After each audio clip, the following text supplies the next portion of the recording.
regardez la RTG Coloma, bonsoir à toutes et à tous, bienvenue dans Guinée Info, la grande édition de nos informations, mais tout d'abord le sommaire. Le roi Mohamed VI est arrivé cet après-midi à Conakry. Le renforcement de l'axe de coopération entre Conakry et Rabat est au cœur de cette visite royale. Le Conseil des ministres plaide pour la révision du statut de l'hôpital national de Donka. Voilà entre autres points débattus cet après-midi.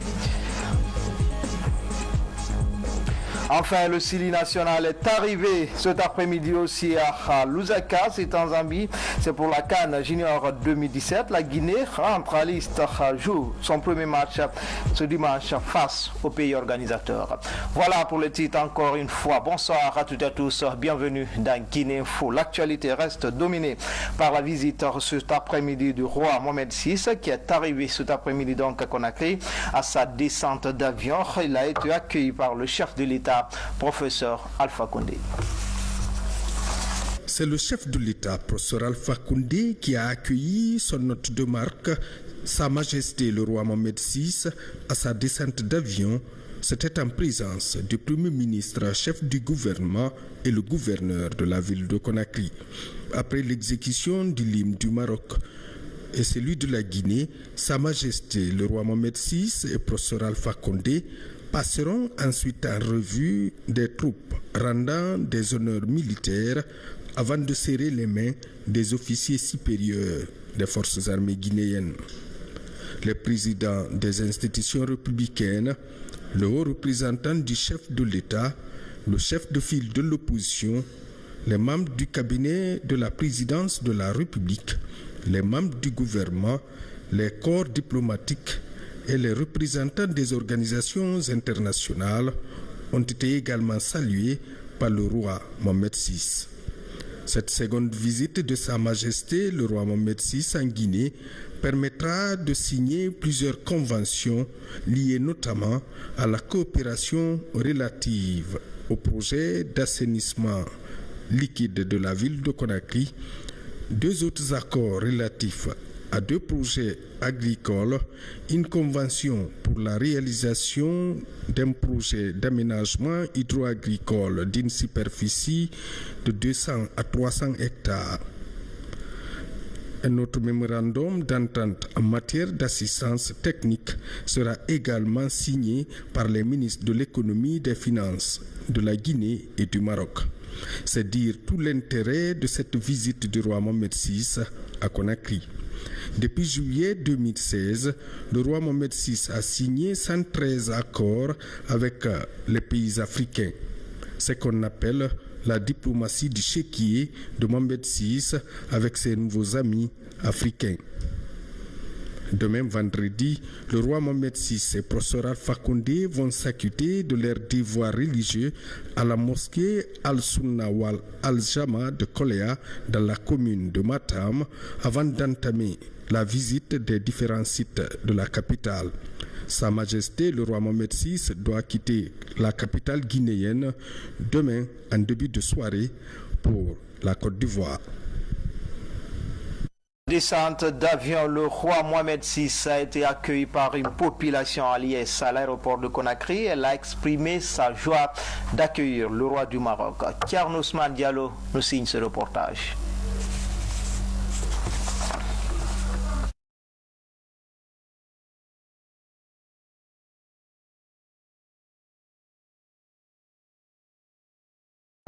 Ils attendent depuis 2 heures l'arrivée du roi du Maroc. Un événement dont ils ne veulent pas se faire compter. Mobilisés à la sortie de l'aéroport, les habitants de Conakry veulent exprimer à l'hôte toute leur satisfaction de voir la coopération guinéo-marocaine s'intensifier. Nous sommes là aujourd'hui pour venir faire un accueil chaleureux au roi Mohamed VI. Parce que c'est un pays frère et c'est un pays ami. Donc il faut qu'on renforce la coopération entre la Guinée et le Maroc. Quand tu reçois ton frère, tu reçois ton parent, tu dois vraiment l'accueillir chaleureusement. Et c'est ce qu'on fait aujourd'hui pour accueillir notre frère, notre ami, qui est le roi Mohamed VI. Des scènes de joie qui vont prendre de l'ampleur au fur et à mesure qu'approche la sortie du roi Mohamed VI. Il est 18h45 lorsqu'il apparaît aux côtés du président en exercice de l'Union africaine.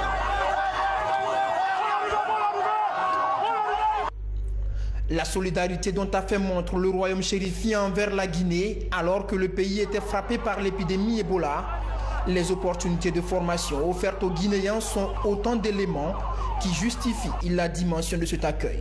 Aujourd'hui, nous comptons de 6 000 Guinéens qui ont fait leur formation supérieure là-bas. C'est une convergence d'idées et de fraternité entre le professeur Alpha Condé, panafricaniste convaincu, et Sa Majesté, le roi Mohamed VI, qui est né aussi le père de pauvres, comme on l'appelle au Maroc. Donc c'est une synergie qui peut donner et inspirer d'autres pays à suivre. Ce sera une locomotive pour l'Afrique. C'est la deuxième fois que le roi du Maroc effectue une visite en Guinée sous l'ère de la Troisième République. Une visite dans un contexte particulier. Le royaume vient de réintégrer l'Union africaine sous la présidence de professeur Alpha Condé. Vous l'avez compris donc, le roi Mohamed VI est arrivé cet après-midi à Conakry, à l'aéroport international de Conakry. Il y a une forte mobilisation des acteurs sociopolitiques, parmi eux les étudiants et encadreurs de l'université Roi Mohamed VI de Conakry. Saint-Martin Fancinalino pour nous signer ce reportage. Cet après-midi, sur le campus de l'université Roi Mohamed VI de Conakry, la joie s'empare des étudiants. Dans leur t-shirt de fête, ils se mobilisent pour l'aéroport international. Sous le soleil ardent, ils ne démordent pas. Ils attendent l'arrivée de Sa Majesté, Roi Mohamed VI, celui dont leur institution porte le nom. Une institution de la taille de notre université veut l'image d'une personnalité ayant marqué le temps et pour le temps. Roi Mohamed VI n'est pas qu'un roi, c'est un visionnaire. Il ambitionne du renouveau pour l'Afrique, pour la jeunesse africaine. Et c'est pourquoi la jeunesse africaine a salué le retour du Maroc au sein de l'UA. Et c'est pour cette raison notre fondateur, qui aussi est un investisseur économique du pays, mais qui, malgré son jeune âge, a de la vision pour la jeunesse guinéenne, pourquoi pas africaine. Il a vu un peu sa vision dans la vision de Sa Majesté pour la jeunesse africaine. Et il a dit, voilà des personnalités politiques à encourager, à soutenir. Notre manière pour montrer à Sa Majesté que nous avons compris sa vision, et à travers notre fondateur et le collège de l'université, il est venu vers nous, nous avons partagé son avis, on a décidé vraiment de donner le nom de notre université à Sa Majesté. C'est un roi ouvert, c'est un roi réformiste, c'est un roi innovateur, c'est un roi, on peut dire, branché à actualité. Donc pour nous, donner le nom à cette grande personne, ce n'est que donner une leçon à nos étudiants qui suivent tout ce que pose comme acte dans son pays pour qu'à la fin de leurs études, qu'ils emboîtent la même lancée, c'est-à-dire reformer la Guinée. La mobilisation des étudiants et encadreurs de l'université Roi Mohamed VI à l'aéroport n'est pas fortuite. Elle est une marque de reconnaissance envers le Maroc, un pays qui a scellé des partenariats avec cette institution. Notre université en a profité pour tisser presque, on va dire, 7 grandes coopérations en fait avec les grandes institutions marocaines. Vous avez Hassan Ier de CETAT qui est plus grandes universités marocaines, vous avez ENIM de Rabat, vous avez l'école des mines de Marrakech, vous avez des entreprises telles que Hashtec à Rabat, vous avez des entreprises telles que le centre de contrôle de matériaux de sol à Rabat. Donc le roi, pour nous, ce n'est que vraiment en fait un autre Guinéen que nous accueillons ce soir. La visite de Sa Majesté vient donc donner un nouvel élan au secteur éducatif guinéen, en ce sens qu'elle permettra à tous les acteurs de réchauffer les conventions de partenariat qui ont été scellées entre les deux pays dans le domaine de la formation des jeunes. En Guinée, les opérateurs économiques marocains investissent dans le pays, et cela dans tous les secteurs. C'est une coopération bilatérale qui se porte plutôt bien, en témoignant ces nombreux Marocains qui participent au développement du pays dans tous les secteurs. Notre reporter Soumani Toumani Kamara a rencontré quelques-uns. En Guinée, on retrouve les Marocains dans tous les secteurs d'activité. En plein cœur de la presqu'île de Kaloum, le restaurant Agadir. Depuis 22 ans, ce Marocain a choisi le sol guinéen pour promouvoir la gastronomie chérifienne. Au passage de notre équipe de reportage, des journalistes marocains dépêchés pour la réception du roi prenaient leur thé traditionnel de bienvenue. La Guinée, c'est mon deuxième pays. Mes relations avec les gens ils sont vraiment bien pour moi. Franchement, je suis à l'aise. Il n'y a jamais eu d'agression, il n'y a jamais eu de problème. Je crois que c'est très important. Dans le secteur des finances, la Banque populaire maroco-guinéenne est l'un des signes forts d'un partenariat réussi entre les deux pays. Ici, la dimension sociale est à la première loge entre Marocains et Guinéens d'une part et entre la banque et sa clientèle d'autre part. J'ai pu intégrer la BPMG et j'ai pu vivre dans un climat vraiment convivial. Donc les gens ils sont vraiment accueillants, ils m'ont facilité la tâche. À aucun moment j'ai jamais senti que je suis étranger. Au contraire, maintenant je suis chez moi. La collaboration ou la cohabitation avec les Marocains, ça se passe très bien. Vous avez vu toute l'équipe dirigeante. La banque, elle est aujourd'hui gérée. La direction générale, moi je suis guinéen, mais j'ai des collaborateurs directs qui sont des Marocains qui reportent directement le travail à mon niveau. Et tout se passe très très bien. Professeur Alpha Condé, roi Mohamed VI, deux hommes d'État ayant en partage la promotion du secteur privé pour la création d'emplois sur le continent. Et la Banque populaire maroco-guinéenne fait de cette vision politique un de ses arguments pour se démarquer. Comme la plupart des banques de la place, nous participons au financement de l'économie guinéenne.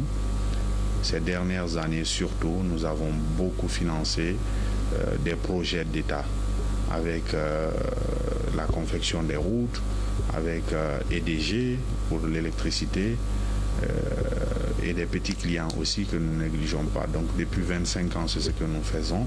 Le Maroc est aussi présent en Guinée à travers son artisanat et ses expertises en bâtiments et travaux publics. Ces touches ingénieuses sont visibles dans ce palais Mohamed V qui accueille le roi Mohamed VI.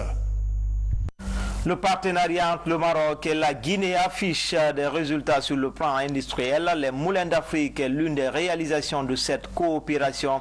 Cette unité agro-industrielle produit plus de 505 000 tonnes de farine par jour avec moins de 700 employés. Aboubacar Junior Camara nous signe ce reportage. Les moulins d'Afrique, cette usine est l'un des symboles forts de la coopération guinéo-marocaine. De nos jours, cette unité agro-industrielle emploie plus de 700 jeunes Guinéens avec une production de 13 000 sacs de farine par jour. Inaugurée à l'occasion de la première visite d'État de Sa Majesté le roi Mohamed VI, a nettement contribué à l'amélioration de la qualité du pain en Guinée. Des relations qui sont en train de passer aujourd'hui entre la Guinée et le Maroc, ça c'est une relation qui a commencé, je peux dire, nous en ce moment on n'est même pas nés. Mais ce qu'on est en train de voir aujourd'hui, vraiment c'est quelque chose qu'on doit renforcer. Pourquoi l'expertise que le Maroc a, si nous les Guinéens on accepte aujourd'hui de profiter de ça, c'est si convaincu on va bien aller mieux ce qu'on a aujourd'hui.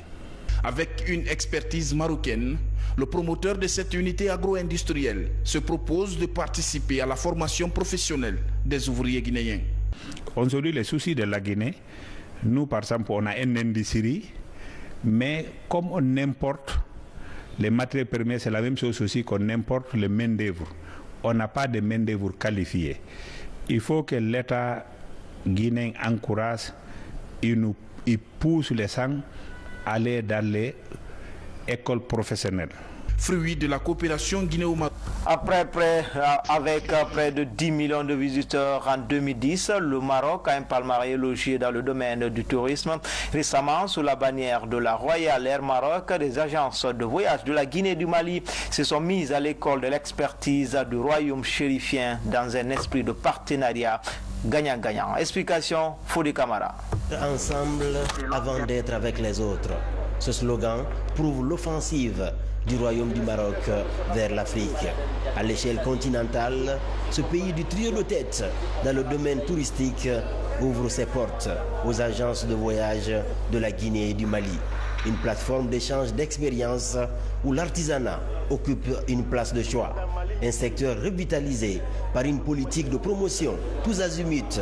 Un bel itinéraire à suivre. Ce que moi je souhaite, qu'on arrive à avoir plus de partenariat entre le Maroc et nos différents pays, la Guinée et le Mali, pour qu'on arrive à faire pareil chez nous. L'atelier, la formation et l'exposition. Ça va nous permettre de faire un plus dans nos pays et ça va nous permettre à mieux à continuer à collaborer. En 2010, le royaume chérifien a attiré près de 10 millions de touristes. Au-delà de l'artisanat, autre raison de l'attraction du pays du roi Mohamed VI, les marchés, jardins, palais et mosquées historiques, à l'image des majestueux édifices de Marrakech, la ville rouge pleine de magie. Cette ville trône désormais au sommet des 100 principales villes africaines où il fait bon vivre. Un palmarès sur la qualité de vie réalisée par une unité de recherche européenne. Une ville merveilleuse avec ses fleurs, ses espaces verts, ses hôtels et nous souhaitons qu'un jour qu'on voit la Guinée dans cette allure et en plus en ce moment la Guinée commence à prendre cette allure avec la décoration de nos axes principaux. On voit les arbres sont décorés, la ville commence à se nettoyer. D'un autre côté, les hôtels ces derniers temps vraiment ont brillé. On a pas mal de chaînes d'hôtels qui se sont installées, commençons par les Sheraton, par les Noum, par Millennium, Riviera, les Rochers, Palm Cayenne. Donc j'espère qu'un jour la Guinée et surtout notre chère capitale Conakry sera pareil comme Marrakech. Dans ce périple des agences de voyage, Fès, la ville spirituelle, est choisie pour réfléchir sur un nouvel élan de coopération touristique stratégique sur l'axe Rabat-Bamako-Conakry. Conakry, une capitale desservie par la Royal Air Maroc, même pendant la fièvre hémorragique à virus Ebola. Nous, depuis tout jeune, on dit que la Guinée est un pays ami, c'est un pays frère. En aucun moment, c'est vrai que les autres compagnies aériennes ont dû, si on veut dire quelque part, quitter Conakry, abandonner le pays. Mais avec les coopérations sud-sud, jamais la compagnie nationale Royal Maroc n'a même pensé de quitter Conakry. Et même durant l'épidémie d'Ebola, on est resté. On était les seuls à avoir opéré le Casablanca-Conakry. On était les seuls à pouvoir emmener les Guinéens vers le Maroc et vers l'étranger à travers nos continuations. Qu'il pleuve ou qu'il neige, la coopération entre la Guinée et le Maroc a été toujours d'une chaleur digne du printemps. Aujourd'hui, cette visite des agences de voyage guinéennes annonce les nouvelles couleurs de cette coopération, avec 3 enjeux importants. Échanger les expériences, surmonter les difficultés, mais aussi et surtout aller dans le bon sens, dans un esprit de partenariat gagnant-gagnant. Justement, Fodé Camara, la coopération guinéo-marocaine s'exprime aussi dans le domaine de la formation. Beaucoup de cadres guinéens ont fait leurs études dans ce pays frère. Certains parmi eux ont accepté de nous livrer leurs souvenirs. Alpha Yaya Silla. Les liens de coopération entre le Maroc et la Guinée datent des premières heures de l'indépendance de la Guinée. Les fruits de cette coopération se traduisent par la formation de plus de 3000 étudiants guinéens au Maroc. Parmi ces boursiers, on retrouve des militaires, des paramilitaires et des civils. Ils forment une association dont, parmi les membres, certains ont occupé les plus hautes fonctions de l'administration guinéenne. Nous avons été président de la République à travers Sekouba Konaté, le général, à travers Dadis aussi. Mais à date, nous avons le ministre de la Santé, Abdraman, Dr Abdraman. Nous avons le ministre des Mines, Abdoulaye Koumbassa. Nous avons le ministre du Budget, Mohamed Amin Doumbouya, et qui sont des lauréats de l'école des mines, des universités marocaines. Et il y a certains qui ont été des premiers ministres, comme Dr Souaré, Ahmed Tidiane Souaré, et il y a certains qui ont fait des stages, il y a des colonels, des généraux comme le général Doumbouya qui est le chef d'état-major général des forces armées, Keta. Tout ça, c'est les lauréats de l'Académie royale Maroc de Meknès. chaque année dans le cadre de coopération sud-sud à travers l'agence guinéenne de coopération maroco-guinéenne. Une fourchette de 50 places est réservée aux étudiants guinéens. Le secteur financier guinéen tire le plus grand lot d'étudiants formés au Maroc. Parmi eux, Mamadi Saliouba et Honorable Baïdi Haribou. Je suis allé au Maroc au mois d'octobre 1987. Je n'étais pas le seul, évidemment. On était plus de 100 étudiants à l'époque. Et ce qui m'a beaucoup frappé dans ce pays-là, c'est l'organisation et surtout la multitude d'universités et d'institutions de formation. Donc j'ai eu l'opportunité de fréquenter une école qui forme les grands cadres marocains, celle qui s'appelle l'École nationale d'administration publique de Rabat. Donc j'ai eu l'opportunité d'étudier dans cette école où j'ai été diplômé au niveau de la maîtrise en 1992. J'ai fait la formation juridique, c'est-à-dire j'ai fait la faculté de droit de 2 universités marocaines. À mon arrivée, on m'a affecté à Fès. Après ma 2e année, quand j'ai eu le DUG, comme l'option relations internationales n'existait pas à Rabat, à Fès, j'ai été orienté à Rabat, à la faculté de droit Mohamed V. Oh, franchement, j'ai passé les 2 dernières années de mes études pour obtenir une licence en droit, option relations internationales. Donc c'est pour vous dire jusqu'où vraiment le Maroc a toujours été au cœur de notre parcours académique, au cœur de notre parcours même, comme on appelle, administratif. La coopération entre le Maroc et la Guinée dans le volet formation touche également les secteurs de santé, des mines et des transports. Dans le reste de l'actualité tenue ce jeudi du Conseil ordinaire des ministres, au terme des communications, les engagements ont été pris comme par exemple la révision du statut de l'hôpital national. Donc, de grandes réformes sont envisagées pour un meilleur fonctionnement de la nouvelle infrastructure sanitaire. Le point avec Ansoumani Toumani Kamara. La session ordinaire du Conseil des ministres s'est tenue ce jeudi sous la haute autorité du président de la République. De 10h à 12h, 4 points inscrits à l'ordre du jour ont été examinés. Au titre du premier point, Monsieur le Président de la République a invité les ministres à améliorer la qualité de leurs contributions techniques aux différents projets d'appui dont ils sont bénéficiaires de manière à encourager les partenaires techniques et financiers et optimiser leur accompagnement. Professeur Alpha Condé a insisté sur la nécessité d'une mise en œuvre efficiente des chronogrammes d'exécution des accords et conventions.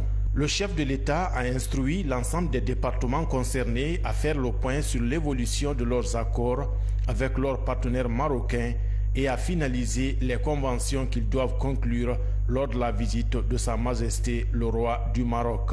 Le chef de l'État a aussi donné des instructions sur la feuille de route de la présidence guinéenne à l'Union africaine. Le président de la République a demandé au ministre de la Jeunesse de se rapprocher de la ministre en charge de l'action sociale et des ambassadeurs de Guinée en Éthiopie, au Nigeria, aux États-Unis et en Suisse pour élaborer la feuille de route de la présidence de l'Union africaine dont le thème est « Tirer pleinement profit du dividende démographique en investissant dans la jeunesse ». Au titre de l'examen de texte, le ministre de l'Administration, du Territoire et de la Décentralisation a soumis en examen des amendements du gouvernement portant sur le Code des collectivités locales. Il a affirmé que les articles 89 et 90 visent à créer une harmonie entre la gestion décentralisée et la gestion déconcentrée.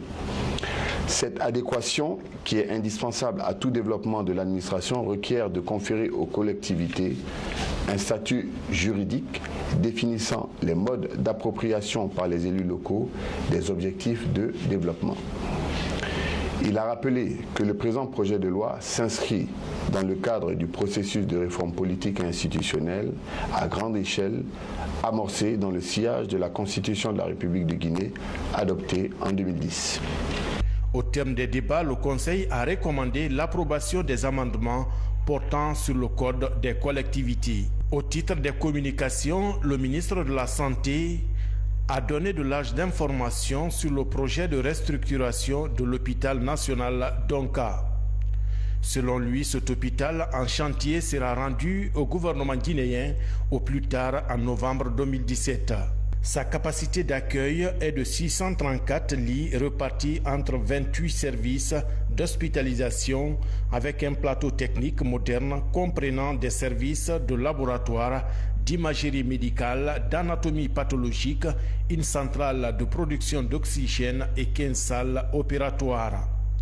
Le ministre a en conséquence suggéré une révision du statut de l'hôpital Donka, cela pour assurer un fonctionnement correct de cette nouvelle infrastructure. Dans cette logique, il a proposé d'envisager les 3 mesures suivantes. La réorganisation administrative et financière, la réorganisation de la fonction médicale, le changement de mode de financement. Pour ce qui est du domaine de la gestion administrative, les réformes devraient consister à mettre en place les organes statutaires, à savoir notamment le conseil d'administration, le comité médical d'établissement, le comité scientifique et pédagogique, le comité d'hygiène et de sécurité, le conseil de discipline. Il a souhaité que ces organes soient mis en place avant la mise en exploitation du nouvel hôpital.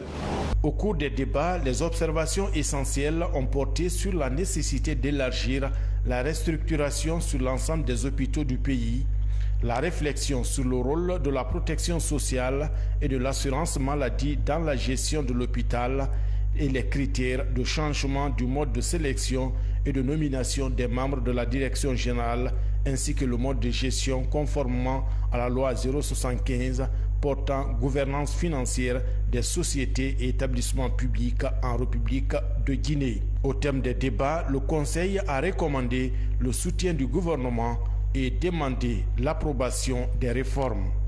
De son côté, la ministre du Plan et de la Coopération internationale a fait une communication relative au processus de validation du Plan national de développement économique et social. Elle a indiqué que l'objet de sa communication est de présenter la version finale de l'avant-projet du Plan national de développement économique et social 2016-2020 qui a été validé le mercredi 15 février 2017 par la Commission nationale de planification sous la présidence de son Excellence Monsieur le Premier ministre. Au terme des débats, le Conseil a apporté son appui à Madame la ministre et recommandé la validation du Plan national de développement économique et social. Au titre du compte-rendu, le ministre de la Culture, des Sports et du Patrimoine historique a fait un compte-rendu relatif au niveau d'avancement des préparatifs de Conakry, capitale mondiale du livre 2017. En termes de ressources financières, le gouvernement, à travers son département en charge de la culture, a mis à la disposition du commissariat général une avance au titre d'allocation financière à hauteur d'1 milliard de francs guinéens destinés aux préparatifs du dit événement. Après avoir énuméré plusieurs activités réalisées, le ministre a précisé que le budget a été établi par le commissariat général pour le fonctionnement, les activités du programme, les investissements et les divers frais, et que c'est un budget qui devrait pouvoir permettre la réalisation en temps normal et total de cette activité. Au cours des débats, l'essentiel des observations ont porté sur la mise à disposition du budget et la nécessité pour le ministre en charge de la culture d'adresser des courriers à tous ses homologues d'Afrique pour les inviter à cet événement mondial. À l'issue des débats sur les différentes questions soulevées, le Conseil a décidé ce qui suit. 1. Le Conseil approuve les amendements portant sur le Code des collectivités locales. 2. Le Conseil apporte son soutien au projet de restructuration et de réorganisation de l'hôpital Donka. Il invite le ministre à veiller à la conformité de ces réformes avec la loi 075 portant gouvernance financière des sociétés et des établissements publics en République de Guinée dans le cadre de la révision des statuts de l'hôpital national Donka. 3. Le Conseil valide le plan national de développement économique et social et invite Madame la ministre à entamer la procédure d'adoption à l'Assemblée nationale. 4. Le Conseil demande au ministre de la Culture, du Patrimoine historique et des Sports de se mettre en rapport avec ses collègues en charge des finances et du budget pour la mise en œuvre rapide du calendrier d'exécution du reste des activités de Conakry, capitale mondiale du livre. Au titre des divers, le Conseil a rappelé au gouvernement son obligation d'observer la stricte neutralité dans les élections dans les différentes fédérations nationales et notamment celles affiliées aux instances internationales. Le Conseil a été informé de l'ordination de l'évêque de Cancan le dimanche prochain et une délégation gouvernementale a été désignée pour cet événement. Avant de lever la séance, le président de la République a donné de larges informations sur la visite de Sa Majesté, le roi du Maroc, le Conseil des ministres. Et puis sur les événements malheureux qui ont secoué la capitale Conakry ces derniers temps, le gouvernement a tenu à apporter des précisions sur les mesures prises. Albert Damantan Kamara, porte-parole du gouvernement, est au micro de notre reporter Ansoumani Toumani Kamara. Sur la situation qui a prévalu en début de semaine à Conakry, un rapport est en train d'être rédigé avec des informations complémentaires qui vont être livrées non seulement au président de la République, mais qui vont donner lieu à un certain nombre de mesures pour parer à ce type d'événements s'ils surviennent et surtout pour gérer la suite des événements. Voilà. L'Assemblée nationale vient d'adopter le code électoral révisé, le code des collectivités locales et la loi organique portant attribution, organisation et fonctionnement de la Cour suprême. C'était à la faveur de la séance plénière de ce jeudi. Le point avec Robert Siditono. Du code électoral et du code des collectivités locales par les députés à l'Assemblée nationale met fin désormais aux divergences au sein de la classe politique par rapport à la tenue des élections locales en perspective. Ces deux lois organiques adoptées à la majorité des députés présents s'inscrivaient en droite ligne des conclusions de l'accord politique et social du 12 octobre 2016. Il faut reconnaître qu'il y avait beaucoup de contradictions entre les dispositions de la Constitution et le code électoral, mais il y avait aussi des contradictions entre le code des collectivités locales qui parle un peu du fonctionnement des collectivités locales et du code électoral qui dans une certaine mesure également parle du mode d'élection au niveau des collectivités locales. Donc des amendements ont également été apportés à ce niveau, sans compter certaines lacunes. De l'autre côté, il y a également que dans la Constitution du 7 mai 2010, il y a eu une innovation majeure qui parle de l'élection des conseils régionaux, qui érige les conseils régionaux en collectivités locales. Dans les débats à l'hémicycle, nombreux députés ont dénoncé des insuffisances contenues dans les textes examinés. Cependant, l'explication de vote par les trois groupes parlementaires a permis l'adoption de ces deux lois organiques à la majorité des députés présents. Tout le monde est d'accord, même ceux qui sont opposés à ce point 2, que le code électoral en vigueur a des insuffisances qui méritaient d'être corrigées. Et c'était une décision prise par la classe politique même avant le dialogue de 2015 et de 2016. Le ministre de l'administration du territoire a salué l'esprit patriotique des élus du peuple. Je pense que des dispositions vont être prises rapidement. Dans un premier temps, parce que c'était une barrière, tant que le code électoral n'était pas voté par l'Assemblée, on ne pouvait pas aller aux élections communales dans notre pays. C'était la barrière. J'espère qu'elle est aujourd'hui levée. Deuxièmement, et cette innovation, elle va être saluée par tous les Guinéens, la régionalisation. La régionalisation, c'est le regroupement, n'est-ce pas, des conseils communaux en conseil régional. La troisième loi, adoptée à l'unanimité, porte sur l'attribution, l'organisation et le fonctionnement de la Cour suprême. Pour le ministre de la Justice et garde des Sceaux, le texte adopté corrige quelques imperfections. Si la Cour suprême ne marche pas dans un pays, c'est une entorse à l'architecture judiciaire du pays. C'est pourquoi, depuis 2 ans, on se bat pour que cette loi, enfin, puisse être applicable dans notre pays. Comme vous le savez, il faut envoyer de nouveaux magistrats à la Cour suprême. Il faut que les affaires puissent être traitées en temps. Actuellement, il y a beaucoup de retard. Il y a des chambres qui ne fonctionnent pas pour la simple raison qu'il n'y a pas beaucoup de magistrats. La session extraordinaire prend fin demain vendredi. Ce communiqué, le ministère des Transports a l'agréable plaisir d'informer le peuple de Guinée du lancement sous la haute autorité de son Excellence, Monsieur le Président de la République, de la compagnie aérienne Guinea Airlines ce samedi 25 février 2017 à l'aéroport international de Conakry à 10h. Sport foot, le Sili Junior est arrivé à Lusaka, c'est en Zambie. L'équipe doit prendre part à la 20e édition de la Coupe d'Afrique des Nations U20. Mais avant de se rendre à cette compétition, le Sili a passé 2 semaines de préparation à Johannesburg, c'est en Afrique du Sud. Kadiatou Traoré, Mohamed Patin Kamara, envoyé spéciaux. Le Sili Junior est arrivé à Lusaka, la capitale zambienne, dans la matinée de ce mercredi 22 février 2017. Après près de 2 semaines de stage de préparation à Johannesburg en Afrique du Sud. Un stage assorti de 2 matchs amicaux contre le Soudan et l'équipe junior de 8 Academy Football Club de Merencia. Des rencontres au cours desquelles les poulains de Mandjou Diallo ont arraché 2 victoires pour 2 buts marqués, 0 encaissés. Ce stage a été bénéfique pour nous, d'autant plus que les 2 matchs qu'on a essayé de livrer à Johannesburg, le premier match, je ne peux pas parler du second match parce que ça a été vraiment un match facile pour nous, mais le premier match a été vraiment un match d'un niveau technique appréciable. Parce que déjà, nous avons joué contre un adversaire qui joue cette compétition comme nous. Et ce qui est réconfortant dans ce stage, c'est le fait qu'on n'a pas eu vraiment de blessés. Et tous les joueurs se portent bien.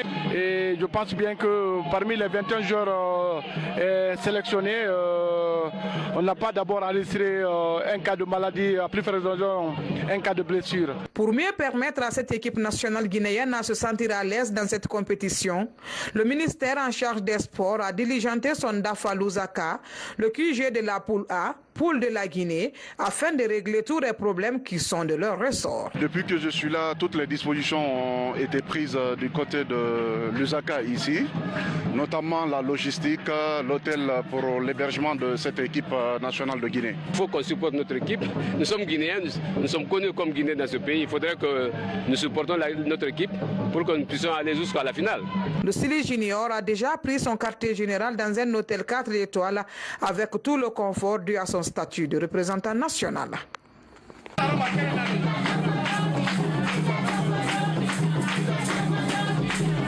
Enfin, en plus bref, page noire, elle nous a quittés à 91 ans. Jeanne Martin Cissé, première femme à présider le Conseil de sécurité des Nations Unies. Cette diplomate rejoindra sa dernière demeure dimanche. Les obsèques prévues ce vendredi sont donc reportées.